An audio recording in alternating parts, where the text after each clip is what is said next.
पुढच्या बातम्यांकडे वळूयात। पुण्यामध्ये विकास लवांडे शरद पवारांच्या भेटीला गेलेले आहेत। काल विकास लवांडेंवर संग्राम भंडारेंनी शाईफेक केलेली होती आणि त्यानंतर आता शरद पवार यांच्या भेटीसाठी आता विकास लवांडे हे गेलेले आहेत। कालच विकास लवांडे यांच्याकडून संपूर्ण माहिती शरद पवार यांना देण्यात आलेली होती।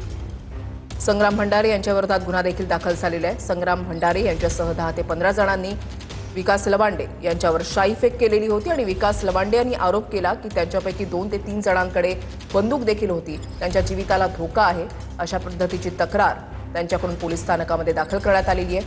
या संपूर्ण प्रकरणाची माहिती त्यांनी शरद पवारांना दिलेली होती। आता ते शरद पवार यांच्या भेटीसाठी गेलेले आहेत।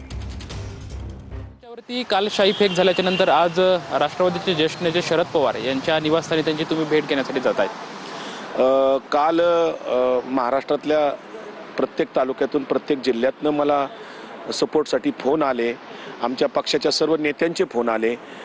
तसाच आदरणीय आमचे पवार साहेब आहेत, जे आमचे प्रेरणास्थान आहेत, त्या शरद पवार साहेबांचा काल मला फोन आला की उद्या सकाळी या, म्हणून मी आत्ता साहेबांना भेटायला आलेलो आहे।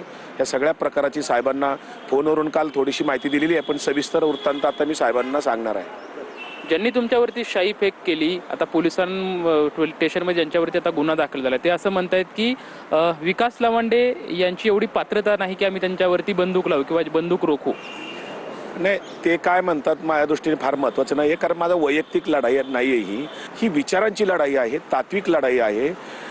माझ्यावर हल्ला झाला, मी वारकरी संप्रदायातला एक शेवटचा पाईक आहे। वारकरी संप्रदायामध्ये जी काही मनुवादी विचारांच्या लोकांची घुसखोरी झालेली आहे, वर्णवर्चस्वादी लोकांची घुसखोरी झालेली आहे, जातीवाद भडकवतात, हिंदू मुस्लिमाचा द्वेष पसरवण्याचं जे काम व्यासपीठावर संतांच्या येऊन करतायत, त्या विचारधारेच्या विरुद्ध माझा लढा आहे। आणि आता माझ्यावर जो काही काल हल्ला झाला, जीवघेणा हल्ला झाला, संतांच्या आणि विठ्ठलाच्या कृपेने मी काल बचावलेलो जरी असलो तरी मी यापुढे सुद्धा हा लढा दुप्पट ताकदीने, अधिक ताकदीने महाराष्ट्रभर फिरून मी हा लढा जनजागृती संतांच्या विचाराची करत राहणार। कॅमेरामॅन अभिजित पिसे सोबत लक्ष्मण जाधव, ट्यून मराठी, पुणे।